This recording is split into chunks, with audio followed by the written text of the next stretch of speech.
Anime rankings are tough. If you let the public vote, Jujutsu Kaisen will win Best Rom-Com. If instead you try and pick a jury of vetted anime connoisseurs, Bang Dream It's My Go will somehow sweep. So the best thing to do when looking to validate your anime biases is to find some dude online with 5 subs and hear his arbitrary opinions. What's that? SSSS Dyna Xenon is an A-tier show? I knew it. See, real fans get it. Oh, wait, he just said Konosuba is C-tier. Okay, never mind, this guy's a 5-sub scrub. Who gives a fuck? So, with that out of the way, I just had a baby. And it turns out, if you wake up at 4 a.m. every day and can't go back to sleep, you can watch a lot of anime. So to make something of these past few months, other than the whole raising a baby thing, let's rank every show I watched on my parental leave. Play the intro.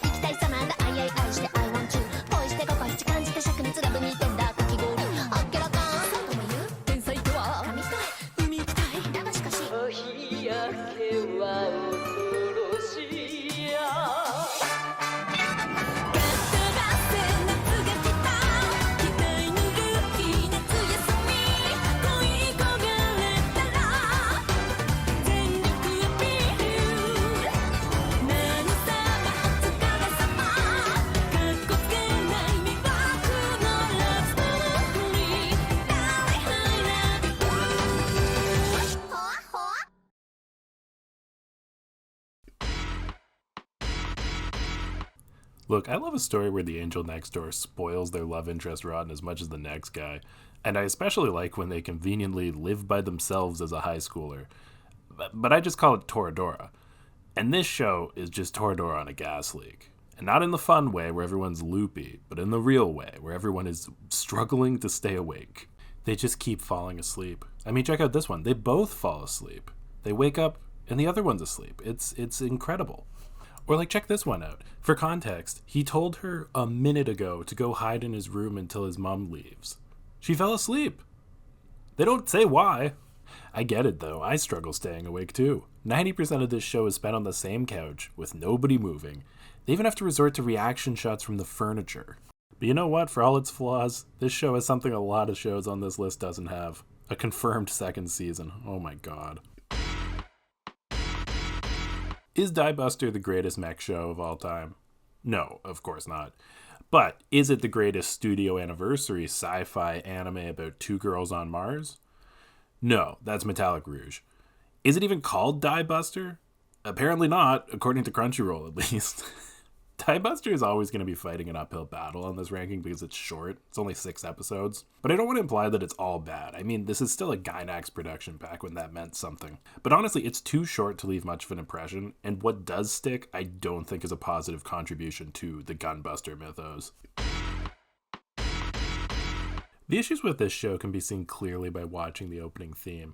It's got great music, it's funny, imaginative, and it manages to convey the story about a girl thrust into the spotlight, having to make shit up along the way in a really crisp way. But to get to it, you have to endure through an incredibly boring half of the theme song. And that's the problem with this show. Komarin's a really likable lead, and her army is so over-the-top goofy you can't wait to see what they get up to together. But you're gonna have to, because you'll need to sit through mountains of global politics and battle shonen power-ups to get any breadcrumbs of their dynamic after the first few episodes. Honestly, if this show cut out everything but Komarin, her maid, her army, and the beastmen they fight, it could be an 8 out of 10. Horimiya's greatest selling point is unfortunately also its greatest weakness. Yes, the pacing is refreshing at first. I love that they get together so quickly in the season. But then you get halfway through the season, and what is even going on? The show's called Horimiya. What are they up to? I don't want to find out 11 episodes in what the green-haired dude's sister's up to. Also, as an aside, the hair coloring in this show is atrocious. Like, who voted for this student council? It's not like I even have an issue with the crazy hair colors on characters, it's just that they're all so ugly. Like, how did we skip blue and go straight to dark purple and barf green? But back to the pacing. I actually was really excited when I realized they were going to graduate at the end of the first season. Finally, a rom-com that continues on post-high school. Oh, wait, the second season is just all the stuff they skipped in the first? Huh, I wonder if that hurt the pacing. I'm sure Horimiya was a great manga and webcomic. It's just this adaptation wasn't it for me. Dress Up Darling has a few things going for it. It's beautifully animated, and you can tell the author has done a lot of research into how to make cosplay. And I like Marine. Her passion is infectious and often funny. But, of course I like Marine. This is Male Gaze the rom-com. Not to be confused with Male Gaze the mecha. Marin is a bubbly, fun girl who likes Gojo, a generic dude who has one memory in his life and 0 friends. You're a freak! What's wrong with you, Wakana?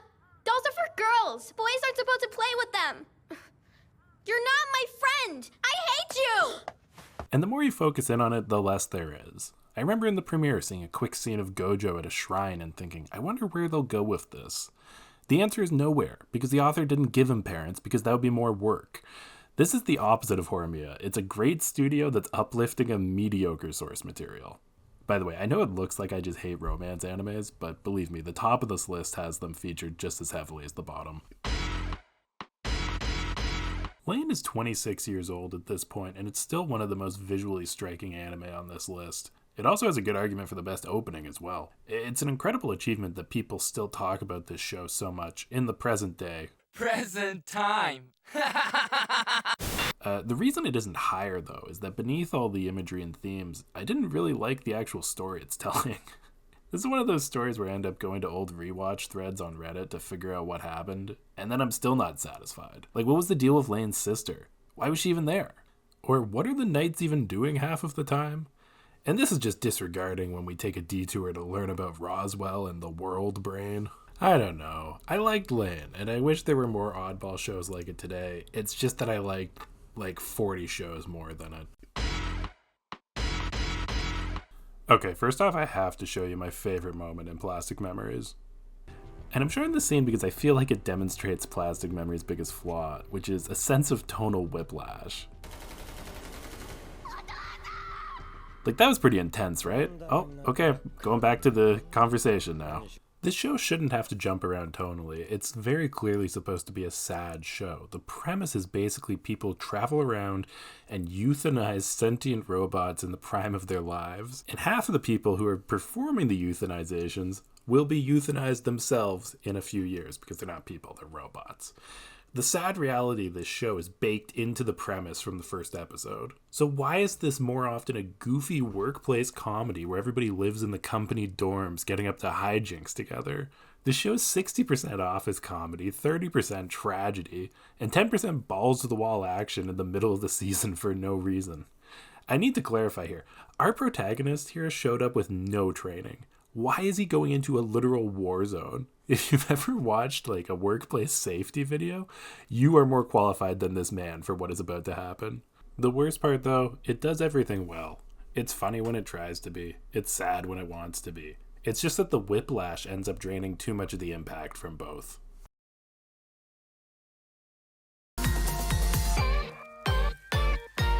There are so many things I dislike about Solo Leveling. Any anime that unironically uses an S-tier scaling for describing their power system is usually an automatic no for me. And this show has a horrible pairing of unsatisfying endings to episodes leading into the worst ending theme of the season. But somehow, Solo Leveling is the only show this year that I am watching with my wife. And watching this show together makes it so much more fun. I have a game while we're watching where I pretend I'm Jinwoo's inner monologue, and I'll keep proclaiming that it's time to solo level. Or maybe, this looks like a problem for solo leveling. Occasionally I might also say, let's get it. I can do this because Jinwoo doesn't really like interacting with people, or really much else besides his solo leveling. Which is fair, he has good reasons for it. But there's some enjoyment in watching a character who is so one track. People float around him as he thinks to himself, how can I get away from these people and start solo leveling? This video, by the way, was made near the end of the winter 2024 season, and I think if any show were to fall in my own rankings as more episodes come out, it's likely going to be this one. But in the meantime, let's get it! I can't believe how good Trigun looks. Like, to be clear, I'd give its animation like an 8 out of 10. But you have to realize the last time I checked in on 3D anime, I was watching Blame and the horrible Netflix Godzilla trilogy. The way that Trigun is able to handle character emotions makes me think that in 5 to 10 years, this style will look incredible. For now, it's stuck where the best studios are able to make good-looking shots, which is good, but it puts a ceiling on your work. I mean, watch the opening and you'll notice it doesn't look much more stylized than the rest of the show, which is a shame. I'm actually a big fan of the mangaka for Trigun and his art style, but specifically for his work on Kekkai Sensen. I don't know if it's the 3D animation or the fact that this time it's on a desert planet, or both, but Trigun just feels like a muted version of Hell Salem's Lot. Really, it's just muted in general. I don't have much to complain or to praise. Cellular phones? What are those? Are they fish? If I had a 12-year-old who wanted to watch anime, this would probably be my choice for them. The science warship gives me a very Bill Nye energy, which is always fun. It's a self-described speedrun of mankind's history, so let me be equally short and sweet in my review. I like the science roadmaps, the cast is fun, the show is allergic to people talking not about science, and this guy sucks. I want to like Konosuba more than I actually do. It has so many fun ideas on paper. Like, look at the party they built. You've got a literal goddess who can only heal, a skilled knight who's more of a masochistic tank, and an archmage who knows only one spell and passes out after casting it. Putting these three together, you can make them achieve the impossible or lose to a bunch of toads, and they both feel equally likely. Seeing them solve problems is a comedic jigsaw puzzle, and when they devote an episode to it, it's usually the highlight of the season. It's between the fights that I have difficulty enjoying the show, however. First off, the show is, for a lack of a better term, way too horny.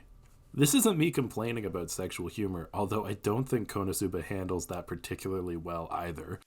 I feel bad for all the crap you say I did, but it's not like you couldn't have stopped it if you really wanted to. It's more about how even in a scene where nothing sexual is happening, the show is still objectifying its female cast. It feels like they are there as bodies first and characters second at times. Because as characters, why do they put up with Kazuma? A character like Kazuma isn't supposed to be some moral paragon, I get that. But they're a balancing act, where we as the audience need to be reminded why the people around him put up with him. At times, it feels like the women orbiting Kazuma often have no reason to stay, other than that the plot demands it. Which, honestly, I'd be fine with, but that's not the story the show is telling. But to be fair, I found myself being less annoyed by this show in the second season, and then even less so in the movie, so I'm looking forward to season 3. Konosuba has a rich world and all of the pieces it needs to be as good as people say it is. I just hope it can do that. Oh, wait, he just said Konosuba is C tier. Okay, never mind, this guy's a 5-sub scrub. Who gives a fuck? This show is so fucking cool. Just imagine that I could play the music right here. Everyone in this show is walking around like they own the joint, and it's so easy to get taken along for the ride. Do I know what's going on? Sometimes, I guess. Are the robot fights great? I mean, they aren't bad. To be honest, there are a lot of aspects I can nitpick about. Sorry, let me speak up. I don't know if this show is long enough to cover that. Sorry. No matter how cool it is, this show is not without flaws.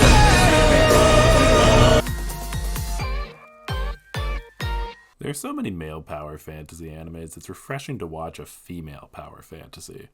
Rouge is an unstoppable force in this show. She's been a merchant, a doctor, a thief, a knight, and for some reason a maid. And she's retained all of those skills to become unstoppable. She knows everything and everyone. Unlike the typical male power fantasy, where inferior women throw themselves at you, Seventh Time Loop instead has Prince Arnold. One part Mr. Darcy, and another Genghis Khan. This pretty boy / future war criminal is just as accomplished as Rouge, if not more so. They have a lovely dynamic of mutual respect, and you're always wondering when the curtain will be pulled back to explain why he will eventually cause fantasy World War III. This is not a show that is particularly beautiful to watch, unless Prince Arnold is your type, but Rouge has a wonderful mix of hyper-competency and charisma that makes the whole show worthwhile.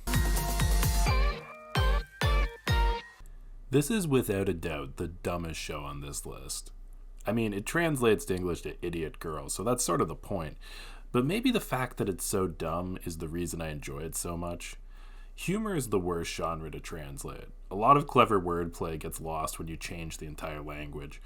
But the jokes in Aho Girl exist on a level of lowbrow that transcends language. It doesn't matter how you say it. I understand what you mean when you say,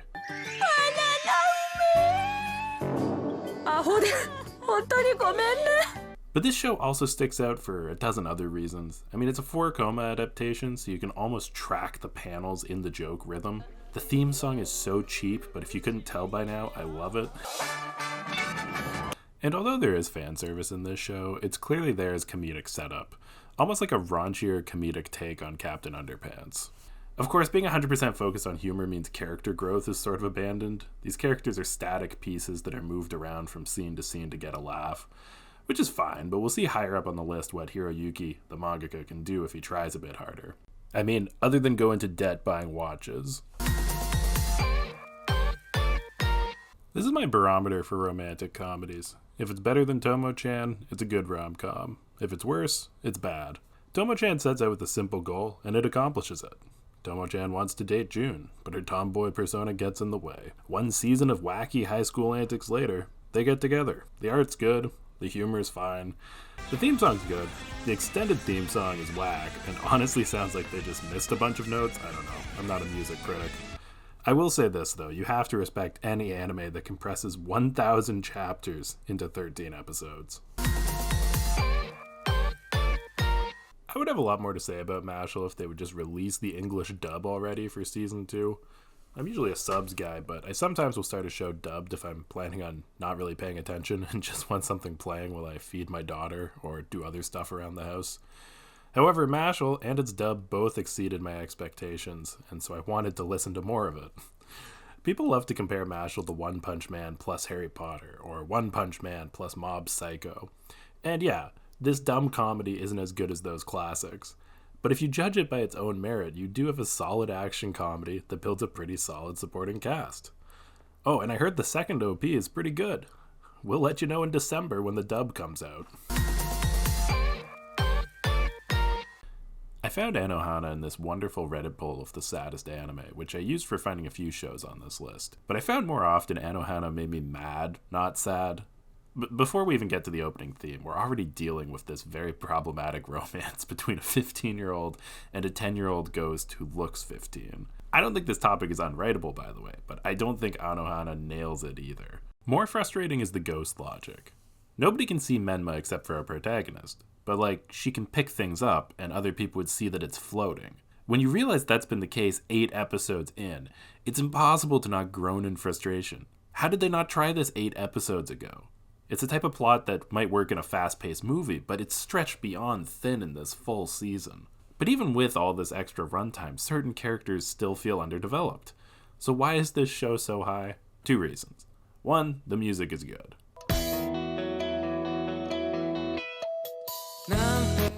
Really good at setting the tone. But secondly, the core of this story is solid. By the time we reach the climax, the music swells and Anohana uses every dirty trick in the book to make you feel sad. I wanted to watch a sad anime, and I did eventually get my wish.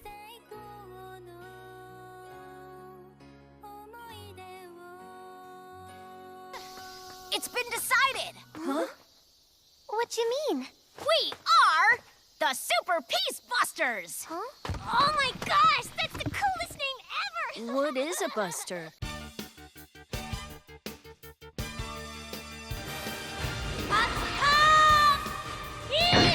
They're strong, you know? All heroic! Gunbuster!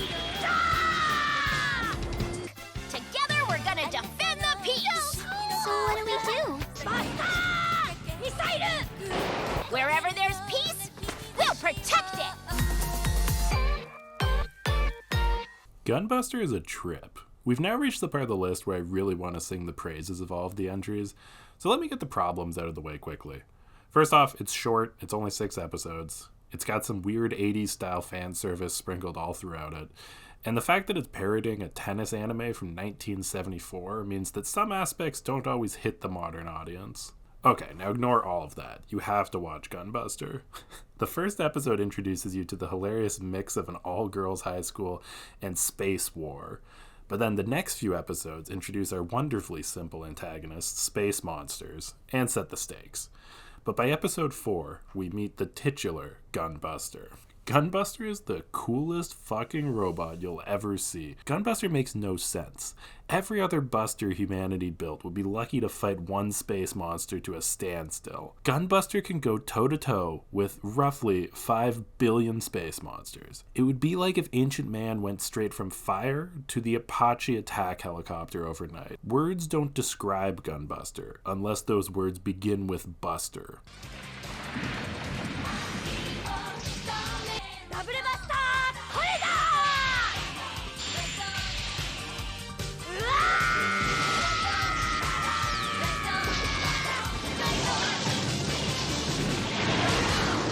And inside the world's greatest machine, we follow our heroines, who we grew to love in the first half of the season. Gunbuster isn't just 5,000 explosions and a supernova.